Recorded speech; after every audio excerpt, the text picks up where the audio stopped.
Donc effectivement, je vais essayer de partager avec vous une réflexion sur Google et j'ai intitulé cette conférence «De quoi Google est-elle la manifestation?» parce que on parle depuis déjà un certain nombre d'années et puis cette année encore plus précisément de la place et l'importance et éventuellement la domination que Google exerce sur un grand nombre de secteurs et la peur que Google aujourd'hui génère dans de nombreuses industries.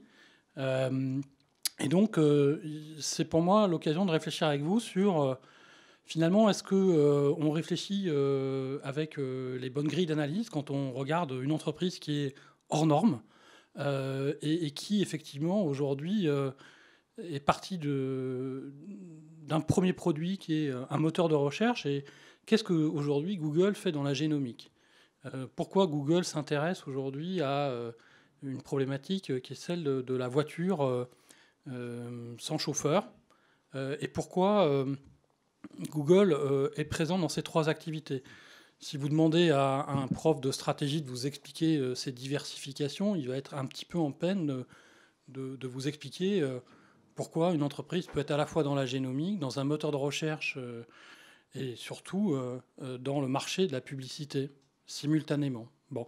Et donc, quand j'essaye de réfléchir autour de cette entreprise, je me dis que finalement, elle est difficile à comprendre pour chacun d'entre nous. Et donc, ça fait déjà un petit bout de temps que j'essaye de comprendre de quoi Google est-elle la manifestation.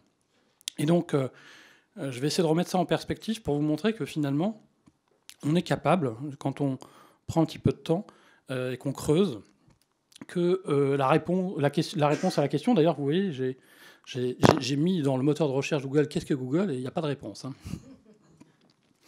Donc, on peut trouver une réponse. Toutes les entreprises américaines ont explicitement, dans leurs fondamentaux stratégiques, une mission. Et la mission de Google, il l'exprime de la façon suivante, c'est organiser l'information du monde, la rendre universellement accessible et utile. Bon. Donc c'est une mission que s'est donnée cette entreprise qui, vous voyez, est très très très très large et qui, quand on la relie quelques années, 16 ans après ou 17 ans après la fondation de cette entreprise, est quand même une première piste pour essayer de comprendre qu'est-ce que Google essaye de faire. Et pas simplement d'offrir un moteur de recherche qui est aujourd'hui son produit le plus connu avec son outil de gestion du courrier électronique. Donc quand on part de ça, on a déjà une première idée que on peut organiser de l'information et la rendre utile de différentes façons. Le moteur de recherche n'étant qu'une première étape pour organiser et rendre accessible l'information. Alors il y a une ambition et derrière qui paraît énorme, parce que l'information du monde, c'est quoi? Bon. Et on voit qu'en tout cas, cette entreprise, dès le départ, ne s'est pas mis beaucoup de limites quant à cette information. Alors après, il y a une façon de répondre à qu'est-ce que c'est que Google, qui est de dire Google, c'est une entreprise qui vend de la publicité. Et si vous regardez le bilan de Google, qu'elle publie chaque année, parce que c'est une entreprise qui est cotée en bourse, 91% de son chiffre d'affaires, il vient de deux sources principales, qui sont la vente de mots-clés en temps réel aux enchères qui s'appelle AdWords, et puis son réseau publicitaire qui s'appelle AdSense. Bon, ça, c'est ces deux principales sources de revenus. Après, Google vend quelques services d'hébergement, quelques services de traitement de données qui font le complément, et puis il a quelques licences, notamment avec Android, qui lui rapportent un peu d'argent. Bon, mais non. Si on prend les comptes de Google, la première réponse, c'est de dire que c'est une entreprise qui vend de la publicité. Et on peut s'arrêter là, et on a fini d'expliquer ce que c'est Google. Et effectivement, si vous écoutez beaucoup d'entreprises du digital en Europe, ce qu'elles voient, elles, fondamentalement, c'est ça. C'est de dire c'est quelqu'un qui exerce quasiment un monopole sur la recherche et qui le monnaie très cher auprès des entreprises qui veulent être visibles sur l'Internet. Bon. Alors évidemment, quand on est un peu prof de gestion, on sait que les états comptables ne reflètent pas toujours la réalité d'une entreprise. Et c'est ce qu'on va essayer de faire en allant un petit peu plus loin que simplement cette première idée que Google est une entreprise de publicité. Google, c'est aussi ça. C'est-à-dire une entreprise qui a industrialisé la puissance de calcul et qui a construit une infrastructure dont je crois peu de monde a conscience de l'étendue et la puissance, et qui fait qu'elle est à ce point dominatrice dans beaucoup de sujets. Ça, c'est un data center de Google qui est à côté d'Atlanta. Google en a comme ça à plusieurs endroits dans le monde. C'est un actif décisif pour Google puisque toute sa puissance de calcul qu'elle met à disposition de différents services repose sur ces usines du XXIe siècle que sont ces data centers qui constituent clairement un obstacle pour beaucoup de ses concurrents à imiter. C'est-à-dire que les entreprises qui sont capables de construire de telles infrastructures, elles sont en nombre très limité. Il y a Amazon, il y a Microsoft, IBM, et c'est à peu près tout. Bon. Du coup, on ne se rend pas compte, mais il y a une matérialité de Google on a l'impression que c'est simplement une question de logiciels en ligne. Non, c'est bien plus que ça. C'est une infrastructure absolument gigantesque, avec une puissance de calcul qui a peu d'égal dans le monde. Donc, on retient ça parce que ça va être un élément déterminant pour comprendre certains aspects que construit actuellement Google. L'autre image qu'on peut avoir de Google, c'est souvent celle que renvoient les médias, c'est-à-dire un ogre qui dévore des dizaines, voire des centaines de startups annuellement, en les rachetant les unes après les autres. Et c'est souvent quelque chose qui est même critiqué et reproché sur le fait que Google préempte un grand nombre de technologies en rachetant toutes ces startups. Et donc effectivement, quand vous regardez ici, et en plus ça c'est pas un tableau tout à fait à jour, mais on a le sentiment que effectivement c'est une entreprise très prédatrice qui rachète énormément de petites entreprises, parfois à des prix très élevés. Elle vient de racheter à la fin de l'année 2014 une entreprise anglaise qui s'appelle DeepMind. Il y a 25 personnes, elle a racheté ça à 600 millions de dollars. Bon. Après, ce qu'elle rachète, ce n'est pas des personnes, elle rachète des algorithmes et des gens qui savent réfléchir et coder. Après, quand on a cette vision de Google, on oublie un petit peu, et mes collègues qui font de la stratégie peuvent regardez, si on faisait l'histoire de Peugeot, Peugeot c'est l'histoire de très très nombreux rachats. General Electric c'est exactement pareil, et Boeing c'est pareil, Airbus c'est exactement pareil. Et donc il ne faut pas perdre de vue qu'il y a des phases de consolidation dans des industries et que parfois elles se cristallisent sur une grande entreprise qui va finir par cristalliser une grande partie de l'activité de cette industrie. Bon. Donc ça, c'est aussi quelque chose qu'on va essayer de comprendre parce que tous ces rachats, ils peuvent paraître, dans un premier temps, assez difficiles à comprendre parce que très dispersés dans beaucoup de secteurs, on ne voit pas beaucoup la cohérence. Et après, quand on essaye de regarder un petit peu, de remettre en perspective certains rachats, on s'aperçoit quand même qu'il y a une véritable cohérence qui se cache derrière tous ces rachats. Et je vais essayer de vous la rendre visible. Alors, Google, c'est une entreprise qui est très récente, hein, comme ça a été dit par les personnes qui m'ont présenté. C'est une entreprise qui est fondée en septembre 1998. Donc c'est une entreprise qui a tout juste 17 ans. Enfin, pas encore tout à fait 17 ans. Donc qui n'est pas une entreprise adulte. Elle est fondée par deux personnes dont il est important de comprendre l'origine, Sergey Brin et Larry Page. Sergey Brin est un émigré russe aux États-Unis. Son père, et Sergey Brin, est né en Russie. Son père a souhaité émigrer aux États-Unis pour des raisons politiques. Hein, et ils font ça dans les années 80. Bon. Il y a quelque chose de très important, c'est l'arrivée d'Eric Schmidt. Eric Schmidt, en 2001, devient président-directeur général à la place des deux fondateurs. Eric Schmidt, c'est quelqu'un qui est assez connu dans le monde de l'industrie informatique à l'époque, hein, puisqu'il a officié dans une entreprise qui s'appelle Sun. Il a été directeur de Novell, donc c'est pas quelqu'un qui débarque complètement dans cette industrie, loin s'en faut. Quelqu'un qui connaît très bien cette industrie. Très rapidement, Google entre en bourse, hein, à peine 6 ans après sa création. ce qui est très rapide. C'est l'année où Gmail est mis en service. L'année suivante, c'est l'arrivée de Google Maps, qu'on essaiera de recomprendre dans un autre contexte.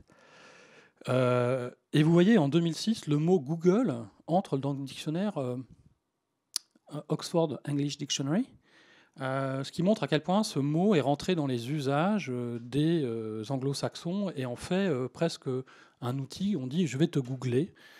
Et montre à quel point cette entreprise a très rapidement réussi à devenir quelque chose de l'ordre du langage commun, comme un frigidaire. Bon. 2010, c'est l'annonce de la Google Car, c'est-à-dire d'une voiture autonome sans chauffeur. Hein. Vous pouvez regarder aujourd'hui sur YouTube, vous allez voir que les tests sont beaucoup plus que des tests aujourd'hui. On est sur des autos qui sont en voie de commercialisation. Et il y a déjà certains États américains qui ont rendu compatible leur réglementation avec la voiture autonome. En 2011, il se passe quelque chose qui n'est pas trop discuté. Il y a l'annonce de Google X, qui est le laboratoire d'innovation de Google, qui rassemble un très grand nombre de projets dont je vais parler aujourd'hui, et sur lequel on trouve peu d'informations, et sur lequel vous tapez Google X dans Google, vous ne trouvez rien. Ce qui montre un peu parfois des aspects de l'entreprise que je vais rediscuter plus tard. Et là, il y a quelque chose qui est intéressant qui se passe en 2011. C'est finalement Larry Page reprend la direction de l'entreprise et nomme Eric Schmidt chairman. Bon, il faut comprendre, ça n'a pas été tellement discuté, mais cet événement est important dans la trajectoire de Google, parce qu'aujourd'hui, Eric Schmidt joue un rôle assez différent de celui qu'il a joué dans la première phase de Google. En 2013, il y a 2 rachats qui sont extrêmement importants à comprendre. Une entreprise de biotechnologie qui s'appelle Calico et qui fait de la recherche génétique sur le génome humain. Et puis une deuxième entreprise qui s'appelle Boston Dynamics et qui fabrique des robots et des robots militaires. Et je vous en reparlerai parce que ce sont 2 aspects essentiels pour comprendre qu'est-ce que Google et qu'est-ce que cherche à faire Google. Donc voilà, cette petite chronologie, j'aurais pu mettre beaucoup d'autres dates dans l'histoire de Google, mais j'ai volontairement choisi ces éléments-là parce qu'ils vont me permettre d'illustrer 3 éléments assez fondamentaux quand on cherche à comprendre qu'est-ce que cherche à devenir et à faire cette entreprise en ayant toujours en tête la mission que j'ai présentée tout à l'heure, organiser l'information du monde. Alors pour effectuer cette mise en perspective, je vais proposer une analyse autour de 3 axes qui me semblent être 3 axes de la transformation digitale qu'on connaît et qui a commencé depuis, on peut remonter loin, mais fondamentalement qui a commencé une 40aine d'années et qui, dans un premier temps, a concerné l'information. C'est la colonne du milieu, la colonne que j'ai appelée connaissance, dans laquelle Google a construit énormément de ressources très cohérentes les unes par rapport aux autres quand on les analyse. Une deuxième qui est la santé. Donc je vous ai déjà parlé de Calico, mais à côté de Calico, vous avez 3 autres composantes liées à la santé chez Google qui sont Google Life Science. Il y a une petite centaine de médecins qui travaillent dans cette unité. 23andMe, qui est une société dans laquelle Google est actionnaire et qui est la société de la femme de Sergey Brin, et qui fait des tests génétiques sur la base de votre génome. Et Google Genomics, qui est un projet de stockage du génome humain, qui est ouvert à toutes les sociétés qui veulent venir déposer du génome et du génome décodé. Troisième aspect de Google, c'est la partie dont j'ai déjà parlé, qui est Google X, Boston Dynamics, et quelque chose dont je n'ai pas encore parlé, qui est Google IDs.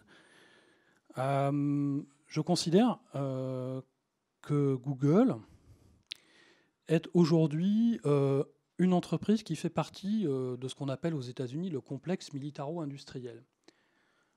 Je vous rappelle que dans les années 50, un président des États-Unis, Eisenhower, avait dit il faut se méfier de l'industrie militaro-industrielle, en président des États-Unis. Bon.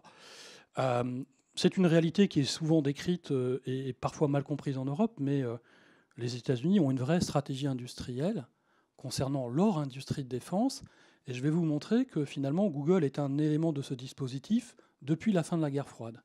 Il s'est passé à la fin de la guerre froide une transformation totale de la stratégie militaire américaine qui repose sur la notion de guerre informationnelle et dans laquelle finalement l'État américain a considéré le cyberespace comme une nouvelle frontière et un nouvel espace dans lequel exercer sa puissance. Bon. Et dans ce cadre-là, il a réorienté toute une partie de ses ressources du secteur de l'intelligence, de l'industrie de l'armement, vers l'industrie de l'information. Et quand on décrypte tous les programmes de recherche qui ont été menés dès le milieu des années 80 aux États-Unis, on voit bien toutes les recherches qui ont été menées et qui conduisent à l'existence de Google. Puisque une partie enfin pas une partie, la thèse de Larry Page et de Sergey Brin est directement financée par un contrat de la NSA et de la CIA. Bon. Donc ça, c'est des choses qui sont aujourd'hui documentées. Et donc, il faut comprendre ensuite comment Google participe de ça et comment Google est un élément de ce dispositif, de cet immense puzzle que les Américains ont construit depuis le début des années 90. Derrière tout ça, il y a une compétence clé absolument centrale chez Google, qui est la notion d'intelligence artificielle et qui est derrière les trois composantes. C'est-à-dire que ce que cherche à faire Google dans la partie, on va dire, information et données, je vais vous le montrer au travers de la façon dont il raisonne sur son moteur de recherche, c'est d'améliorer systématiquement la connaissance et la capacité de réponse d'un système informatique à apporter une réponse à une question d'un individu. Et tous les rachats en fait, de Google, on les comprend parce qu'à chaque fois, ils viennent apporter un élément dans la construction de cette intelligence artificielle qui s'exprime de plus en plus dans des services que Google commence à pousser vers les consommateurs que nous sommes, ou les utilisateurs plutôt. Je ne sais pas si certains d'entre vous ont déjà utilisé sur leur téléphone mobile la fonction Google Now. La fonction Google Now, c'est une fonction qui, en fonction du contexte géolocalisé de la journée, va vous pousser un certain nombre d'informations qui sont, par exemple, quand je suis à Dauphine, Google Now me propose vers 17h, 18h, si je l'interroge à ce moment-là, le temps qu'il va me falloir pour rentrer à mon domicile. Et il va me dire, voilà, si tu veux rentrer chez toi, il faut partir parce que le RER arrive bientôt. Google Now, maintenant, est capable de faire ça si vous le nourrissez de ces informations. Google vient d'annoncer que dans Google Now, on va aujourd'hui, il va intégrer, grâce à des partenariats avec notamment Airbnb, notamment avec des compagnies comme Uber et des compagnies d'aviation, il va vous sortir les informations dans Google Now, par exemple, pour éviter que vous ne loupiez votre avion et que vous partiez à la bonne heure. Bon. Donc ça, toute cette intelligence, elle est d'abord construite dans l'univers de la recherche, d'information et dans son moteur de recherche, mais ensuite, toutes ces capacités-là, on va les retrouver à la fois dans la question de la santé et à la fois dans la question de la défense. Et donc, ces trois dimensions, finalement, sont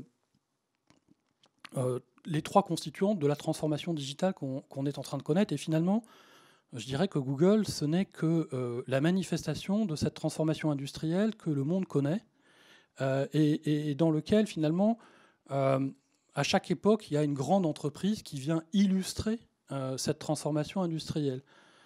On aura les sidérurgistes pour la révolution industrielle, avec les grands sidérurgistes allemands ou français ou anglais. On aura la Standard Oil au moment de la révolution du pétrole. On aura General Electric. Voilà. Google n'est que simplement, on va dire, un élément visible et émergé de cette transformation très profonde, qui est une révolution industrielle au sens strict du terme, et qui nécessite d'être remise en perspective. Et je vais donc vous montrer ça sur la problématique de l'intelligence artificielle. Je le montrerai ensuite sur la santé et sur la partie défense, pour vous montrer que finalement, Google est à la croisée de ces trois éléments et que cette entreprise ne cherche qu'à exploiter sa compétence qu'elle a construite depuis une quinzaine d'années. Euh, Google n'est que la résultante de quelque chose qui a commencé il y a déjà assez longtemps, alors même qu'aujourd'hui on vient enfin de reconnaître qu'on doit beaucoup à cet homme qui est sur cette photo, puisque c'est un des pères fondateurs de l'algorithmique, Alan Turing.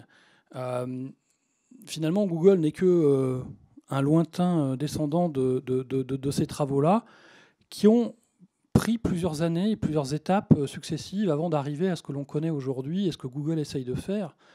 On ne se rend pas compte que finalement, il a fallu à peu près une cinquantaine d'années pour arriver à ce que nous connaissons aujourd'hui, même beaucoup plus si on remontait plus loin, mais si on essaye de regarder un petit peu, dans l'immédiat après-guerre, après que la notion de calcul soit apparue comme absolument essentielle dans la problématique de la Seconde Guerre mondiale, ne serait-ce que pour casser le code de la machine Enigma allemande ou pour préparer le projet Manhattan, c'est-à-dire la bombe atomique, c'est là, ces deux projets-là qui vont déboucher sur la création de l'ordinateur et cette science qui est la cybernétique, qui va ensuite déboucher sur différents projets.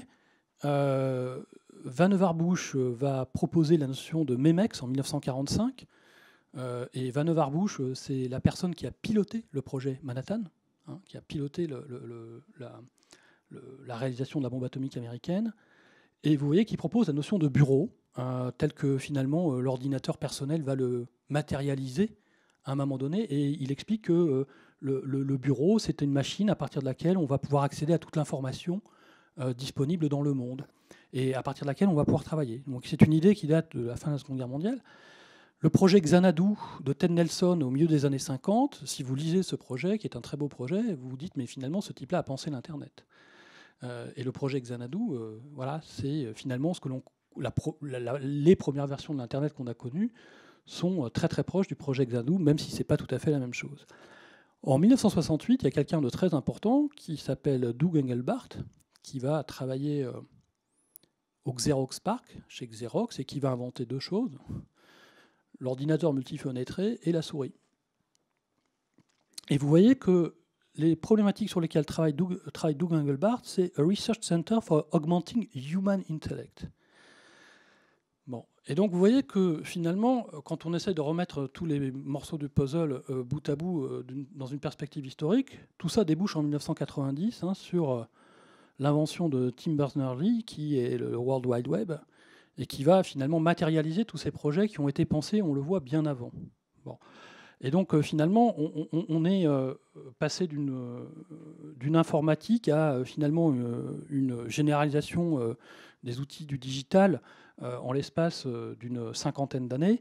Et à la fois l'informatique est passée finalement de quelque chose qui était uniquement maîtrisé par les États à finalement quelque chose qui est dans les mains de tous les individus.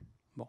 Et du coup, on voit bien que depuis un certain nombre d'années, ça fait déjà quand même beaucoup d'années maintenant, que toutes ces personnes qui ont pensé et réfléchi à la façon d'augmenter notre capacité d'accéder à la connaissance, de trouver une connaissance, de trouver une information, de mettre en réseau cette connaissance, tous ces éléments-là se mettent bout à bout pour arriver à quelque chose qui est un Graal que recherche l'humanité depuis un certain temps, c'est-à-dire à s'augmenter et à augmenter ses capacités de différentes natures.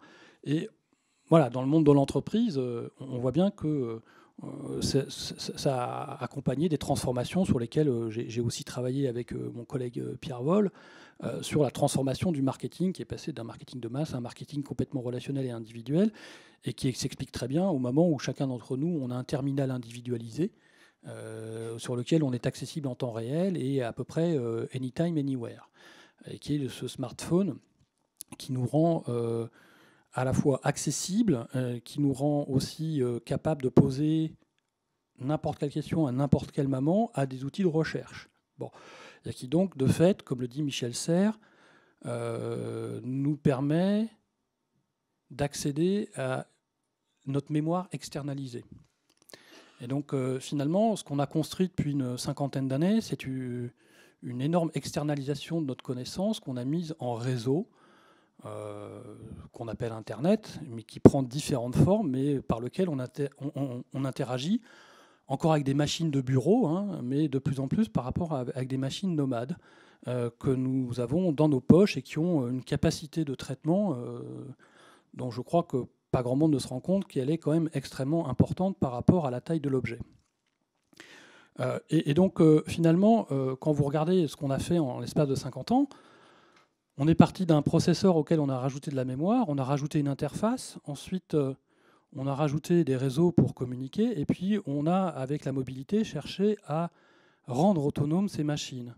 Et ces machines, on a à chaque fois cherché à les rendre de plus en plus autonomes et de plus en plus petites. Et on est passé donc d'une informatique classique à l'informatique communicante, l'informatique en réseau, à l'informatique ubiquitaire, celle du mobile, et puis celle qui arrive là actuellement avec l'Internet des objets, c'est celle de l'intelligence ambiante et des capteurs qui sont capables d'identifier des personnes, des processus, des situations et des contextes, et qui font que ces choses-là sont encastrées non plus simplement dans des machines, mais dans des objets. Bon. Et que cette tendance, elle est quand même assez ancienne et assez importante. Et donc Google se situe dans cette tendance, dans ce mouvement de fond assez ancien. Et quand on regarde comment Google a travaillé justement dans cette perspective, c'est quand on regarde l'évolution de son moteur de recherche, il est parti sur une problématique d'abord de recherche de mots, à partir de mots, les mots-clés. Ensuite, Google, quelque chose qu'on a du mal souvent à comprendre, c'est que Google analyse toutes les requêtes que vous faites. D'abord les historise, les enregistre. Vous pouvez le désactiver, mais par défaut, il les enregistre. Et que donc, sur cette base-là, tout est analysé. Et Google s'est très vite rendu compte qu'il y a beaucoup de gens qui cherchaient des images. Bon, autant trouver un mot, on sait faire. Quand on rentre un mot dans Google, trouver une image correspondante, c'est déjà un petit peu plus compliqué. Et donc Google a beaucoup travaillé son algorithme pour pouvoir retrouver des images. Et puis ensuite, bien sûr, des vidéos. Et puis ensuite, Google s'est rendu compte que beaucoup de gens cherchaient des itinéraires. D'où le rachat d'une société sur laquelle je reviendrai, Keyhole, qui leur a permis de construire Google Earth et Google Maps. Et partant de ce constat, quand on cherche un lieu, on cherche aussi un itinéraire. Et donc Google a construit une intelligence sur l'itinéraire. Google est capable aujourd'hui de vous donner le temps qu'il vous faut pour vous rendre d'un point A à un point B. Alors Google aussi s'est très vite rendu compte que beaucoup des requêtes qui étaient construites, enfin soumises à son moteur, l'étaient dans des langages qui n'étaient pas l'anglais. Et donc Google s'est dit qu'il y avait un sujet, que si on pouvait répondre dans n'importe quelle langue, ça serait quand même plutôt pas mal.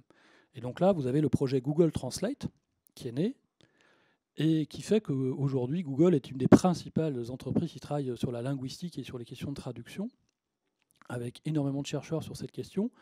Et ça aboutit sur l'interface Google Voice, qui permet aujourd'hui à n'importe qui de poser directement une question oralement à Google et d'obtenir une réponse sur son téléphone mobile.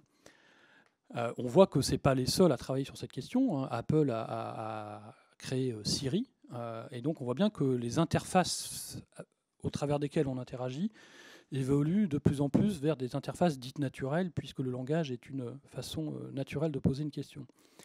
Et puis l'étape où aujourd'hui Google se situe, c'est Google Now, qui est donc un moteur contextuel qui va vous suggérer et vous proposer, sans que vous ayez à poser des questions, et là on voit qu'on change un petit peu de perspective, ça va vous suggérer des informations en fonction d'un contexte et d'une localisation. Bon.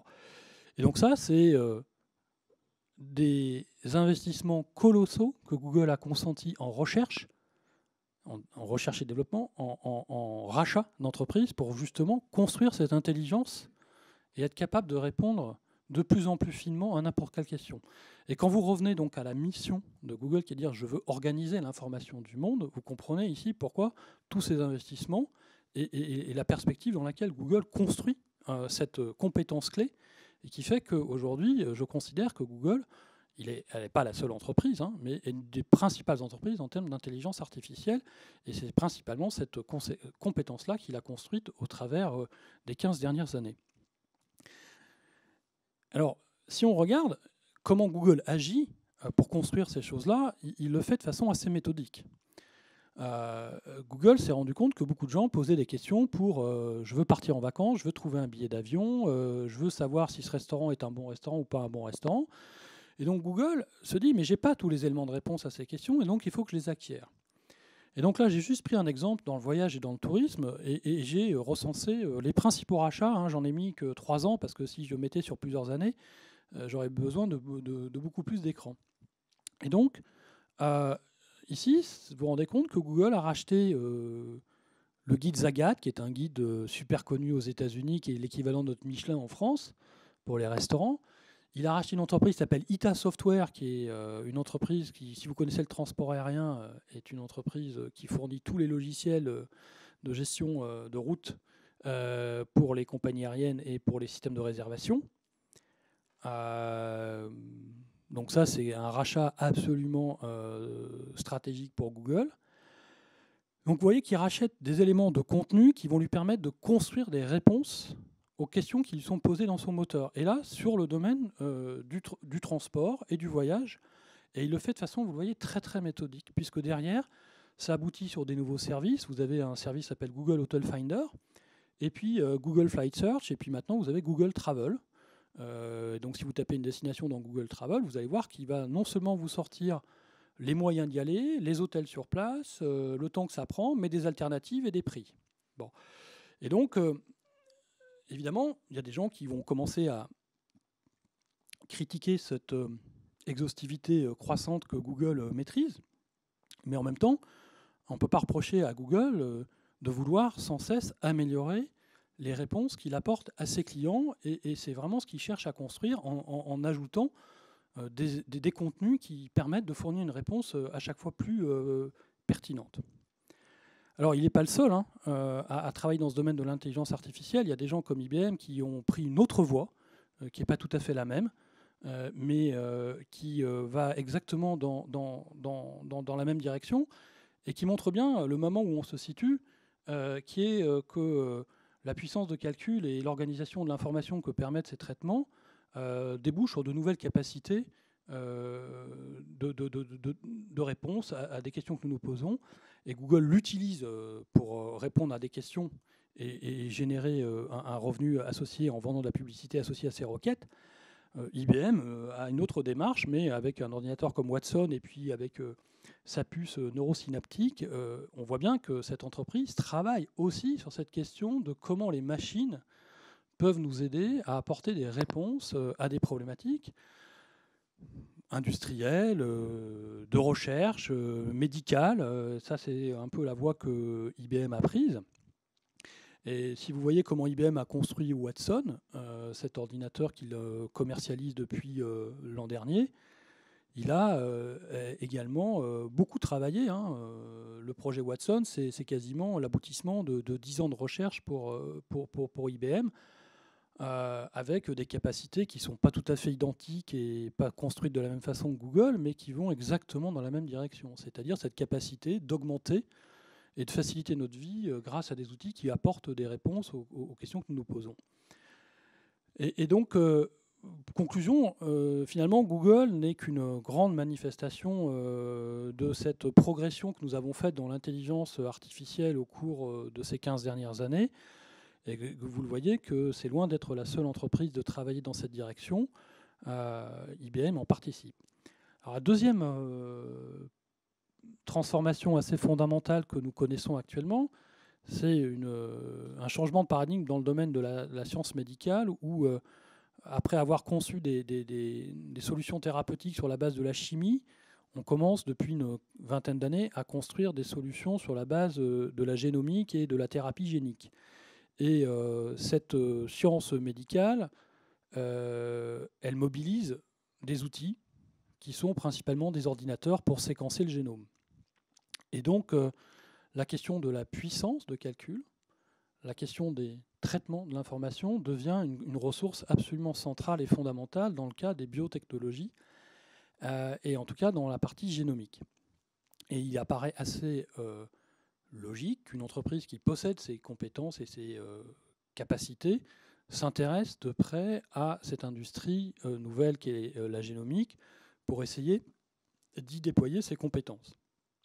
Et donc, pour essayer de comprendre un peu ce qui se passe dans ce domaine-là, je vais essayer de mettre en perspective cette fois-ci ce qui s'est passé depuis, on va dire, la révolution cybernétique dont je vous ai parlé en introduction.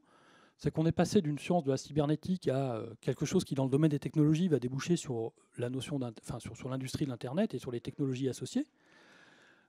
Et ça va déboucher dans le domaine de la connaissance sur une révolution cognitive qui va elle-même, dans le domaine de la science, actuellement, déboucher sur une ouverture de la science. C'est ce qu'on appelle l'open science et qui prend tout un tas de formes variées. Il y a la notion d'open archive, les archives ouvertes. À Dauphine, on a une archive ouverte qui s'appelle BasePub, sur laquelle tous les chercheurs mettent à disposition les articles qu'ils produisent accessibles au commun des mortels, et surtout à d'autres robots, notamment au robot de Google, qui va les indexer dans Google Scholar, mais pas que, puisque ça va aussi dans d'autres bases comme celle de HAL du CNRS. Et donc cette science ouverte, elle ne se limite pas aux publications des chercheurs. Aujourd'hui, vous avez des chercheurs qui vont beaucoup plus loin, puisqu'il y a même une directive européenne qui va nous impacter durablement. Nous allons être obligés, si c'est des recherches qui sont financées par des fonds publics, de mettre à disposition nos jeux de données. Et du coup, de permettre à d'autres chercheurs de réutiliser des données, de vérifier les données et de pouvoir refaire un certain nombre de tests ou de calculs. Tout ça, depuis un certain nombre d'années, c'est pas un mouvement, ça a maintenant une dizaine d'années, ça débouche sur un nouvel élément de révolution technologique qui, cette fois-ci, est dans le domaine des nanotechnologies. Et vous allez voir que Google est présent dans ce domaine des nanotechnologies et que Google y a investi un certain nombre de millions de dollars. Et la question qui est posée, et vous allez voir que Google n'est pas complètement absent de cette problématique, c'est est-ce que ça ne modifie pas finalement fondamentalement notre capacité quand on va injecter dans nous-mêmes des nanoparticules qui sont censées nous guérir ou empêcher la survenance d'un certain nombre de pathologies. En tout cas, c'est ce que Google cherche à faire. Et donc vous voyez que quand on essaie de comprendre la transformation actuelle qui est liée à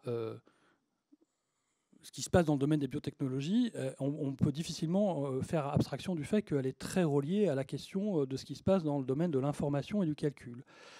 Et ça, c'est ce qu'on appelle la révolution NBIC, pour nanotechnologie, qui concerne la recherche subatomique.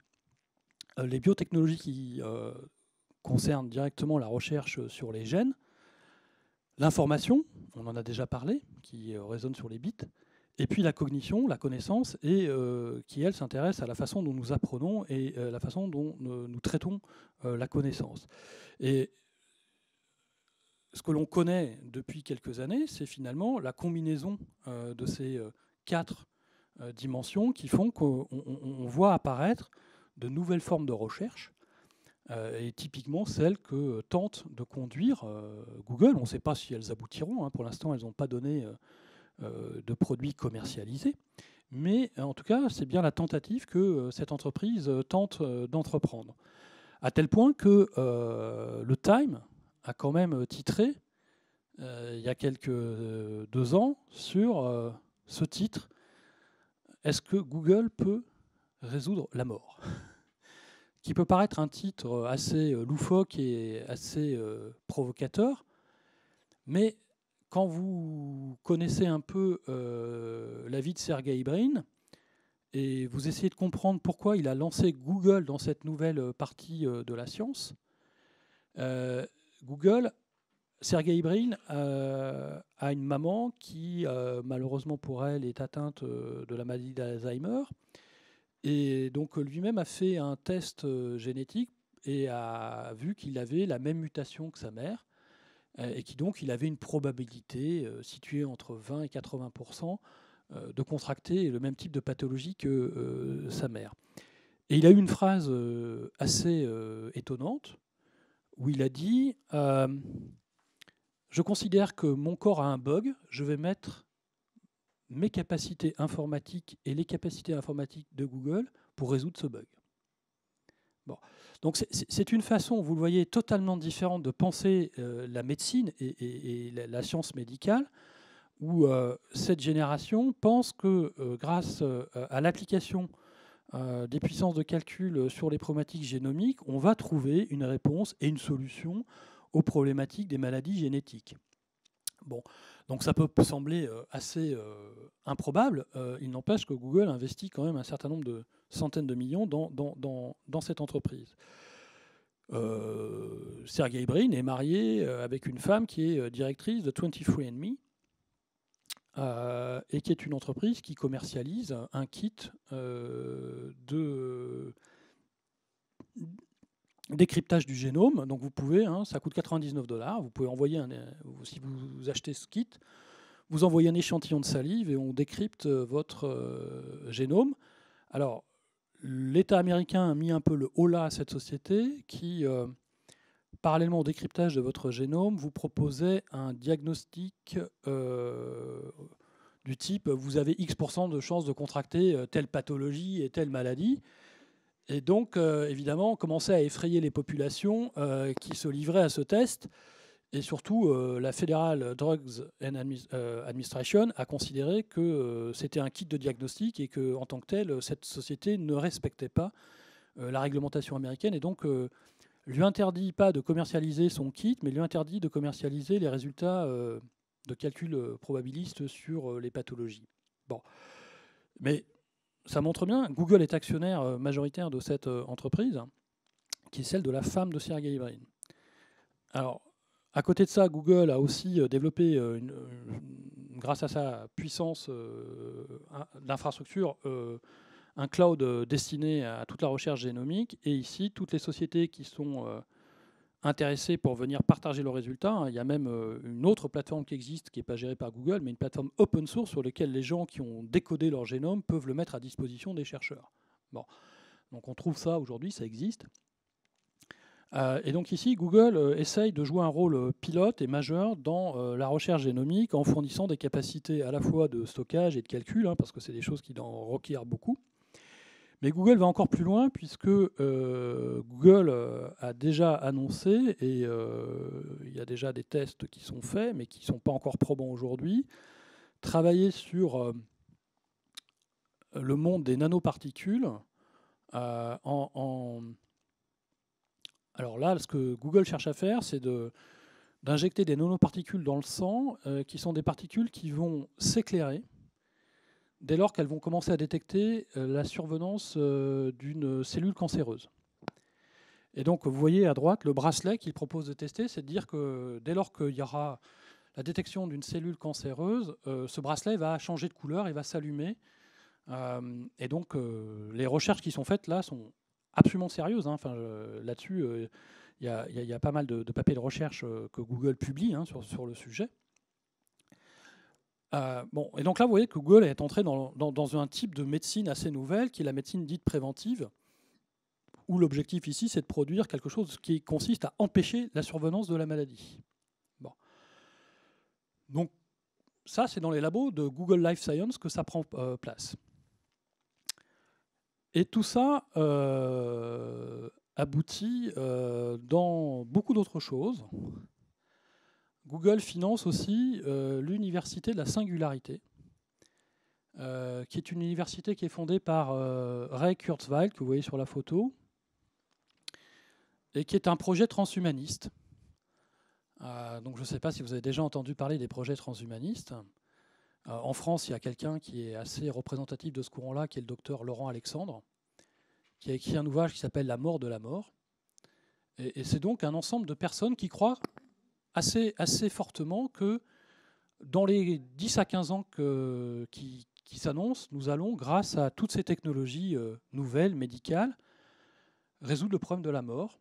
Et que donc, nous allons vivre, et Laurent Alexandre est assez provocateur, dans ses conférences, il arrive en disant il y en a dans la salle qui vont vivre 1000 ans. Bon. On n'est pas obligé d'y croire, et surtout, vous voyez qu'ici, on rentre dans quelque chose qui est de l'ordre du religieux, parce que les gens qui proposent la vie éternelle, ça s'appelle une religion. Mais en même temps, Google finance aussi ce type d'université qui vise à promouvoir ces idées-là. Et en tout cas, que la science est un moyen de mettre fin à tous ces bugs informatiques de notre corps. Bon. Mais ça, c'est très représentatif de l'état de la science où elle se situe. Et finalement, Google n'est qu'un acteur parmi d'autres de cette transformation qui fait que nous avons toujours voulu augmenter l'humain et que les capacités que Google construit, ils considèrent que ce sont des capacités qui vont non seulement réparer l'humain, mais l'augmenter. Et que ça, ce n'est pas quelque chose qui doit être arrêté, c'est quelque chose qui doit être encouragé. Bon. Et tout ça repose, encore une fois, sur la capacité d'intelligence artificielle et de traitement de Google. La dernière composante de Google sur laquelle je voudrais m'arrêter un instant, et qu'on ne peut pas comprendre si on ne le remet pas dans le contexte géopolitique américain, c'est que Google est aussi désormais, et de plein pied, depuis plusieurs années, clairement une entreprise qui fait partie du nouveau complexe militaro-industriel américain qui a changé totalement sa politique, sa politique stratégique internationale et militaire à l'occasion de la fin de la guerre froide. Et quand on regarde un petit peu ce qui s'est passé, si on revient un petit peu en 1989, la chute du mur de Berlin et la fin de l'opposition des deux blocs, dans les années qui suivent, vous avez une interrogation majeure des États-Unis sur finalement où sont les menaces et à quelles menaces fait-on face. Et comment construire des capacités qui nous protègent de ces menaces. Et dans cette réflexion stratégique que les États-Unis mènent, ils considèrent que la guerre va désormais être aussi une guerre informationnelle et qu'il faut construire des capacités pour être capable de traiter des masses considérables de données en temps réel. Et donc, il y a un programme qui est financé par différentes agences du monde de l'intelligence américaine, que ce soit la NSA, que ce soit la CIA, que ce soit le FBI, que ce soit la NASA, le DARPA. Toutes ces agences-là vont financer un énorme programme qui s'appelle Massive Digital Data System, dont Google n'est qu'un des projets. C'est-à-dire que la thèse de Larry Page et Sergey Brin est clairement pilotée par un professeur qui s'appelle Ullman, qui, lui, à Stanford, gère ses contrats de recherche. Et bon, ça, c'est des choses que les gens qui s'intéressent à Google savent, mais le financement de leur thèse, qui débouchera sur l'algorithme PageRank de Google, est clairement issu de ce programme de recherche. Alors on peut dire, bon bah ouais, d'accord, c'est une entreprise, c'est une spin-off d'un programme de recherche, tant mieux. Et aux États-Unis, il y a des centaines d'entreprises qui sont nées comme ça, de dérivés de programmes de recherche militaire, mais en France, on en a aussi des exemples comme ça, qui sont des outputs secondaires de programmes de recherche militaire. Bon, alors là où ça va un petit peu plus loin, c'est que tout le monde se souvient de ce qui s'est passé en 2001 aux États-Unis. Et à partir de là, il y a une stratégie très claire qui est formalisée par les Américains, qui s'appelle Total Information Awareness, dont on voit bien dans l'ère post-Snowden dans laquelle on se situe aujourd'hui, que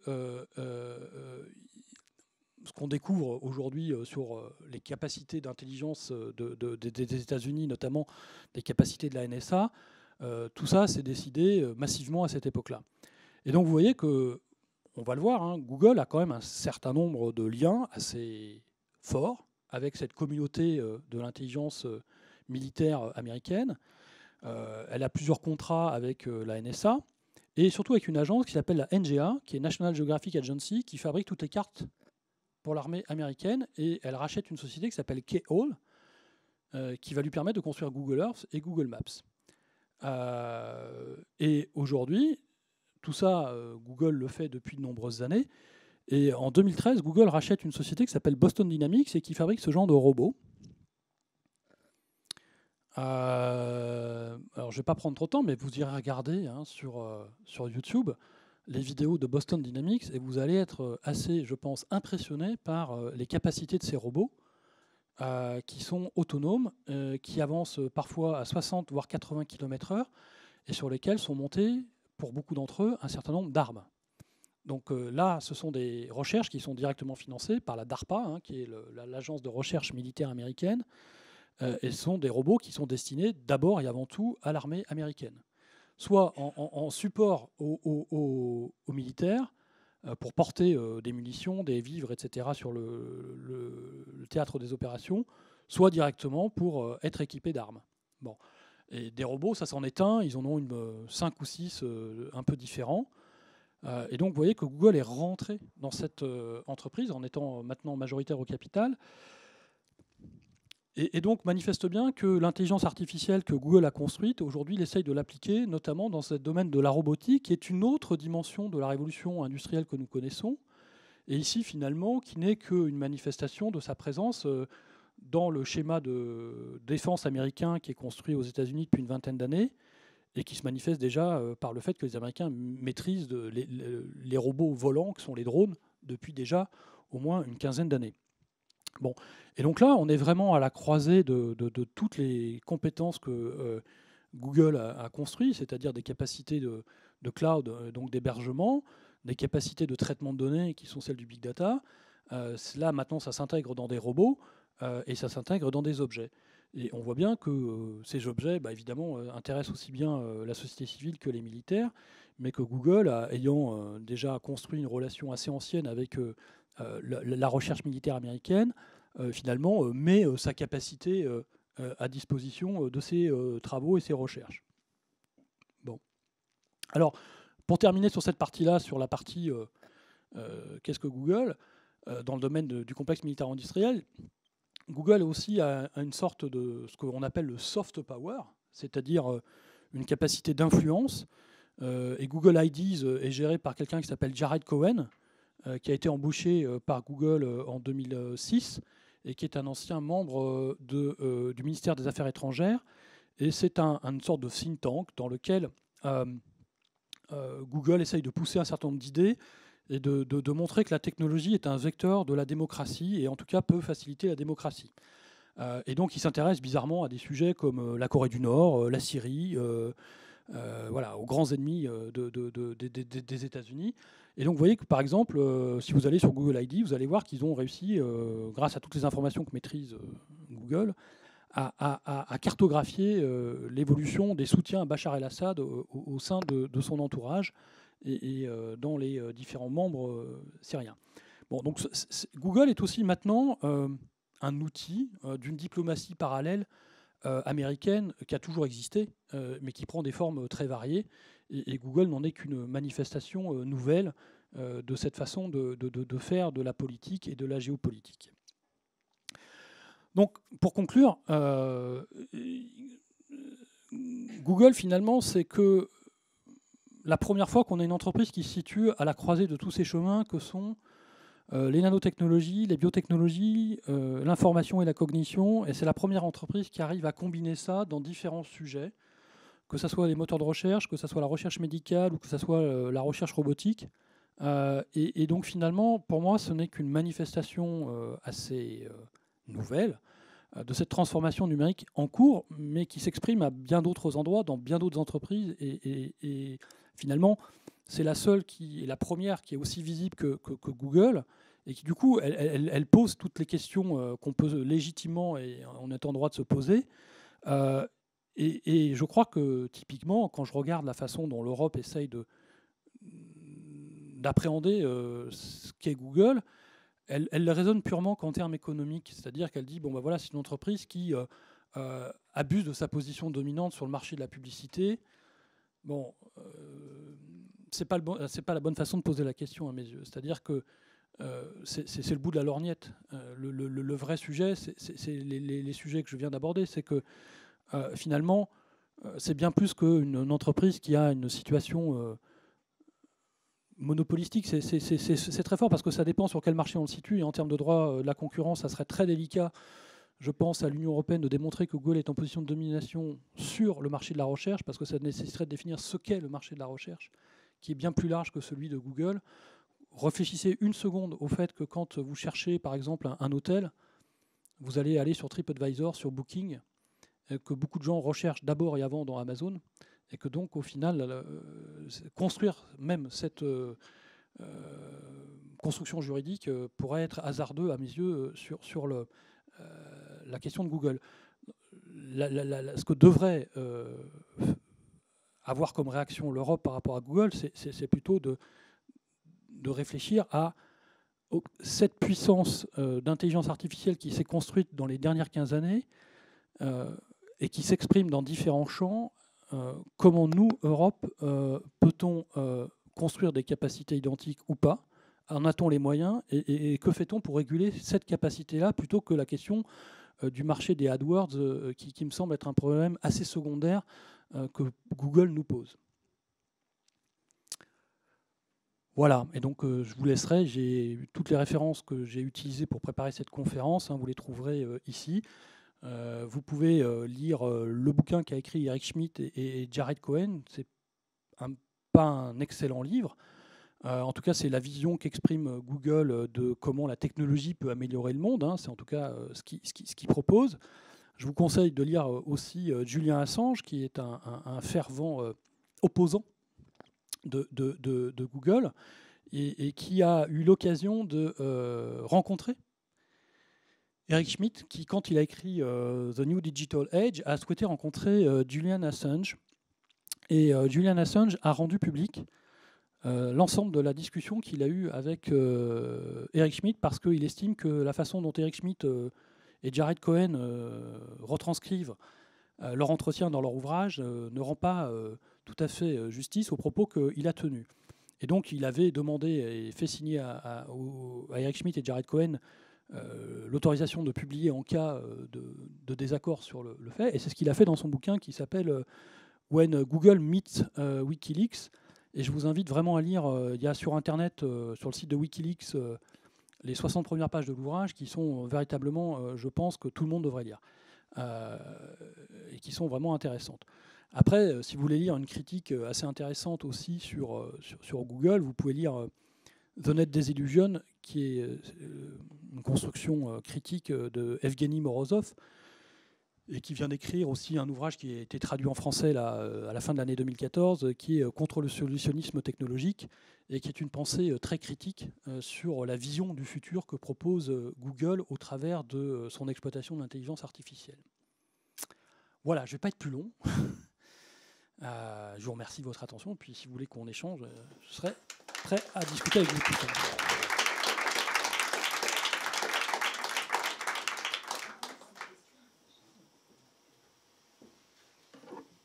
Je vous propose de passer aux questions, s'il y en a.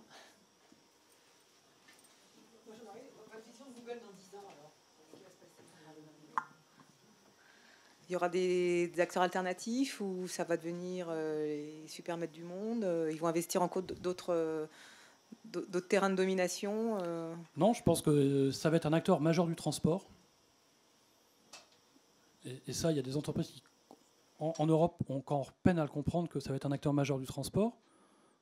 Ne serait-ce que parce que la voiture sans chauffeur et autonome qu'ils ont aujourd'hui, elle est totalement effective.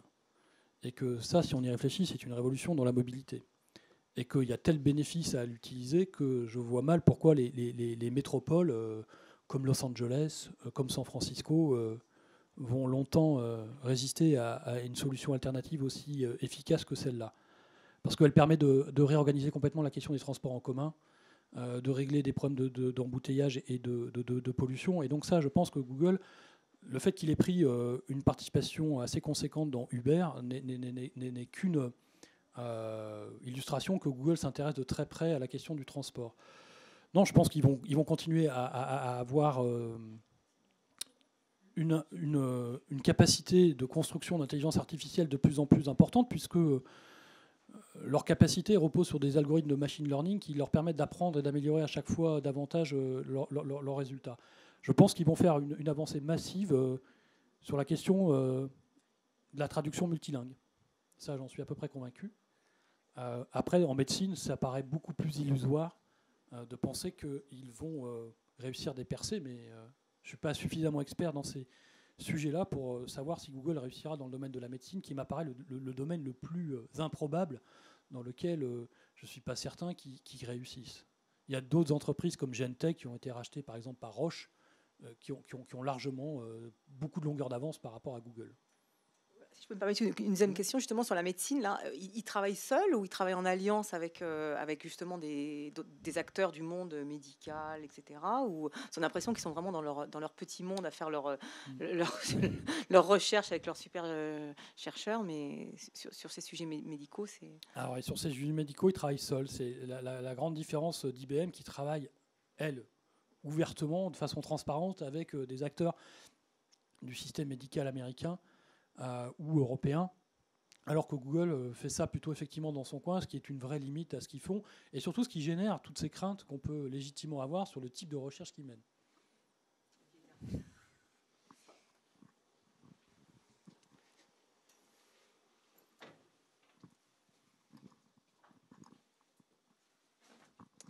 Merci. Bonjour, Antoine Thorin, je travaille à la bibliothèque, donc j'ai évidemment des dizaines de questions, mais je ne vais pas en poser des dizaines. J'avais une question par rapport à Apple qui a annoncé à plusieurs reprises, notamment ces derniers jours, qu'ils étaient en train de construire une centrale solaire, etc. On sait que les data centers de Google consomment énormément d'énergie, toutes les nanotechnologies consomment des métaux rares, etc., etc. Quel est le rapport de Google justement au changement climatique, aux questions justement d'extraction des métaux et un peu de limite des ressources énergétiques et minérales? Alors, merci pour la question. Google a publié en fait en 2013 un rapport sur sa consommation énergétique, mais depuis, je n'ai pas trouvé de rapport plus récent.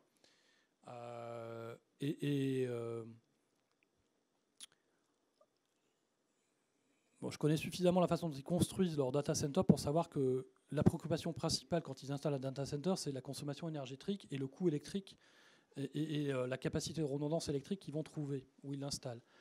Bon, effectivement, c'est des gens qui consomment beaucoup d'énergie, mais du coup, c'est aussi une composante de leur coût économique et donc cherchent chacun d'entre eux à limiter au moins ce coût, ne serait-ce que pour des raisons économiques et ensuite peut-être dans un second temps pour des raisons écologiques. Alors là, il me semble que Google est peut-être pas aussi volontariste que Apple peut l'être, puisque Apple, dans son data center de Caroline du Nord, a rendu son data center totalement autonome en énergie et que le prochain qui construit le sera également. Et donc ça, c'est vrai que ça inquiète les énergéticiens sur le fait que ces acteurs aujourd'hui, compte tenu des ressources qu'ils ont, essayent de devenir indépendants énergétiquement et surtout avec des énergies renouvelables. En tout cas, ça, c'est ce que Apple cherche à faire et les faits démontrent qu'il prend ça sérieusement en question. Google, c'est moins compréhensible et moins visible, en tout cas, c'est moins transparent. Il y a eu un moment donné où Google a répondu à toutes ces critiques avec un rapport qui est plus ou moins convaincant. Mais depuis, il n'y a pas d'informations, enfin, personnellement, j'en ai pas trouvé récente, à jour sur la question. Et il y a eu donc cette tentative de dire oui, on gère le problème et on va s'en occuper, mais il n'y a pas une communication régulière et transparente de ce que Google fait précisément sur la question, même si on sait que l'efficacité énergétique de leur data center est une de leurs préoccupations assez centrales. Voilà. Après, sur les métaux rares, je ne sais pas très bien comment Google répond à la question. Apple, je le sais, c'est écrit dans leur rapport là-dessus. Google, je ne sais pas répondre à la question. En tout cas, je suis à peu près certain que depuis qu'ils ont revendu Motorola à Lenovo, ils vont vous dire que ça ne les concerne pas.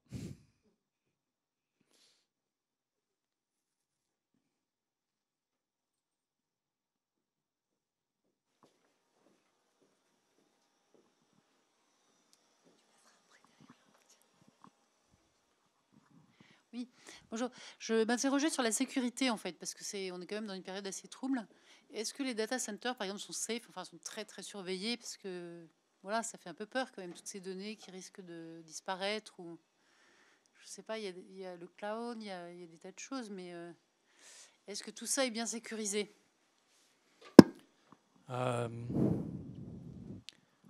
Est-ce que les services de Google sont bien sécurisés? Je ne suis pas un expert en sécurité informatique pour répondre de façon précise à la question.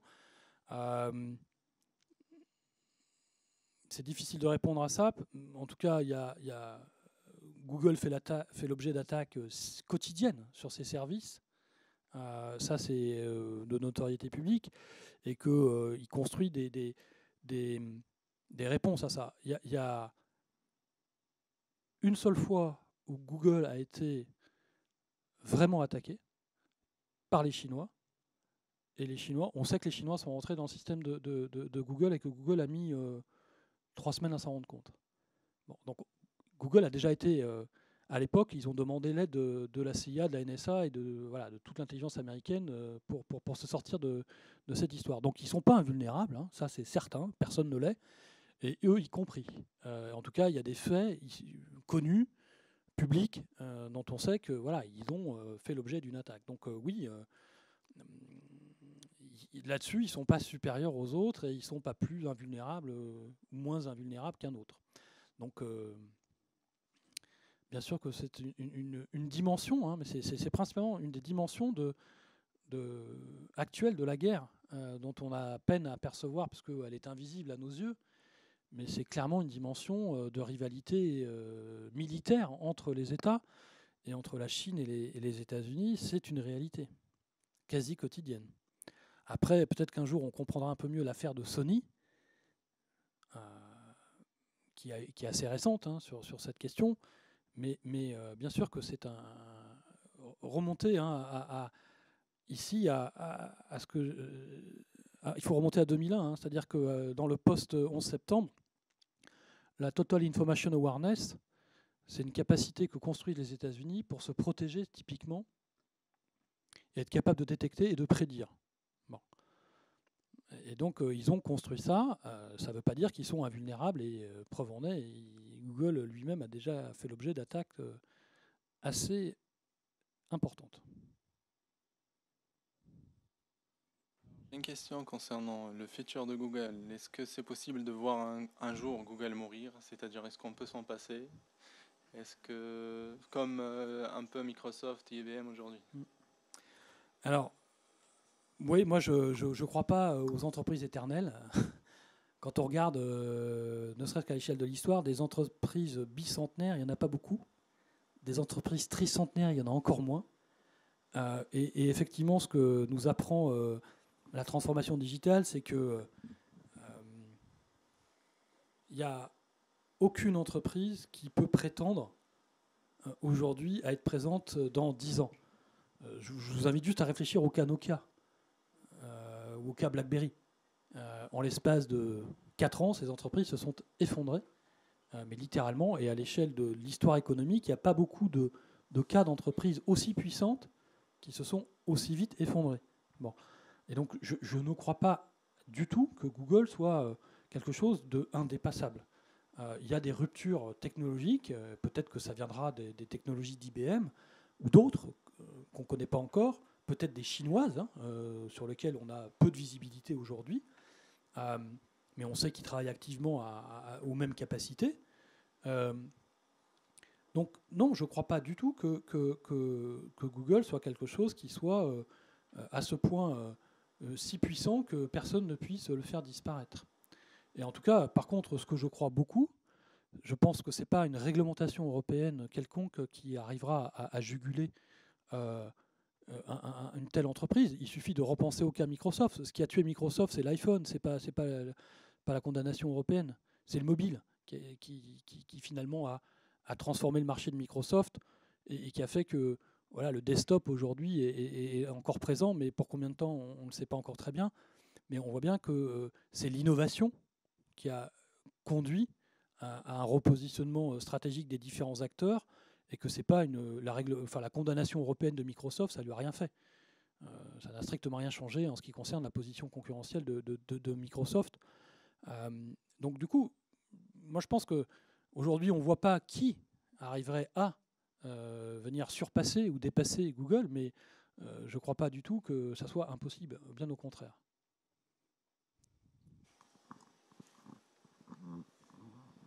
Alors justement, on n'a pas beaucoup parlé des échecs de Google. Récemment, là, on a vu que les Google Glass avaient été un petit peu enterrés. Donc, c'est quoi votre vision sur l'échec de ce projet qui avait quand même été assez médiatiquement présenté? Alors, c'est peut-être un petit peu le petit bout de la lorgnette aussi, mais... Non, c'est intéressant effectivement de s'intéresser aux échecs de Google. Il y en a beaucoup. Mais c'est aussi la force de ces entreprises, c'est qu'elles tentent beaucoup de choses. Et donc, par exemple, l'échec le plus massif de Google, c'est dans les réseaux sociaux. C'est Orkut et Google+, qui sont les deux réseaux sociaux qu'a voulu construire Google. Orkut n'a été finalement qu'un succès au Brésil. Et Google+, est un échec absolument massif dans le domaine des réseaux sociaux. Donc ça veut dire que Google n'est pas comme ça, à ce point, doué d'une vista qui fait qu'il réussit tout ce qu'il entreprend.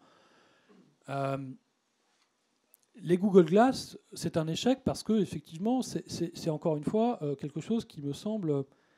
il y a plusieurs façons de voir les choses, mais c'est une éruption un peu rapide de l'homme augmenté dans la vie quotidienne sans avoir préparé le terrain d'un point de vue sociétal.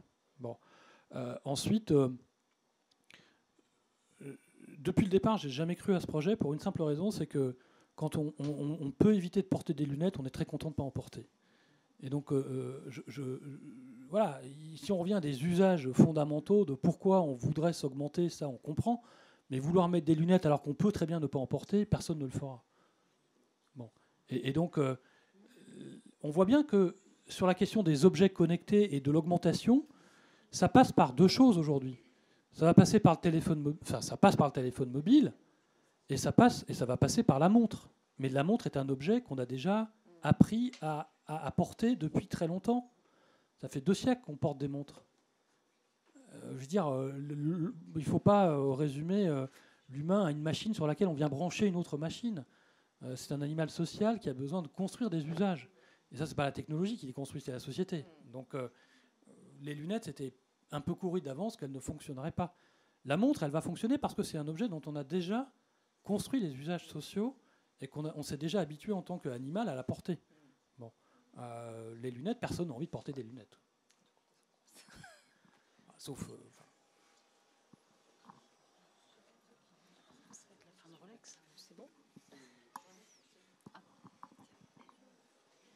Bonjour. Vous aviez parlé en début d'exposé d'usines du XXIe siècle. Donc, je me demandais, est-ce que Google représente déjà un bouleversement dans le monde, la division du travail, en fait, dans le monde du travail, d'un point de vue de leur organisation, quoi. Tu veux dire sur la gestion interne de Google ? Par exemple. Par exemple ? Travailler chez Google, est-ce que c'est devenu quelque chose de particulier par rapport à si on travaillait ailleurs, quoi ? J'en suis pas bien sûr. J'en suis pas bien sûr. En tout cas, il y a un livre qui vient d'être publié par Eric Schmidt, qui est devenu maintenant un peu un porte-parole de luxe de Google, qui s'appelle Work at Google, et qui invite justement les autres entreprises à dire « venez travailler comme nous ». Bon. Moi, j'ai plusieurs étudiants qui travaillent chez Google. Je connais plusieurs personnes qui travaillent chez Google. Je n'ai pas le sentiment que ça soit quelque chose d'absolument révolutionnaire dans les processus de management.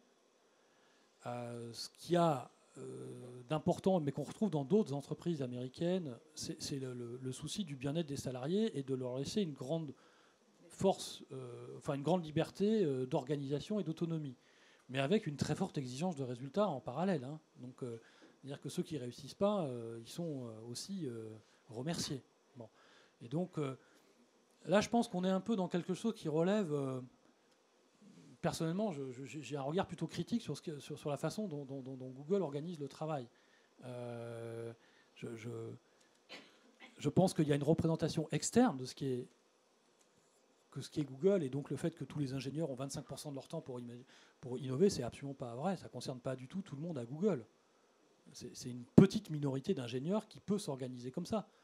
Si vous prenez les commerciaux qui commercialisent ou qui sont gestionnaires de grands comptes publicitaires, eux, ils n'ont pas droit à ces 25%. Hein. Eux, il faut qu'ils rendent du chiffre d'affaires. Et là, c'est des commerciaux comme dans n'importe quelle autre entreprise avec des obligations de résultats très fortes. Bon. Donc, la réalité, elle est beaucoup plus nuancée que ce que l'image médiatique qu'on nous renvoie, où effectivement on voit ces bureaux assez sympathiques. Moi, je suis déjà allé dans les bureaux de Google à Paris. Effectivement, c'est sympathique. Très bonne cantine. Alors ça, c'est sûr que gratuite, effectivement. Donc oui, là, il y a un certain nombre de choses dont on pourrait s'inspirer. Ça, c'est certain. Mais sur la façon de travailler, ça concerne une petite minorité des 60 000 salariés Google.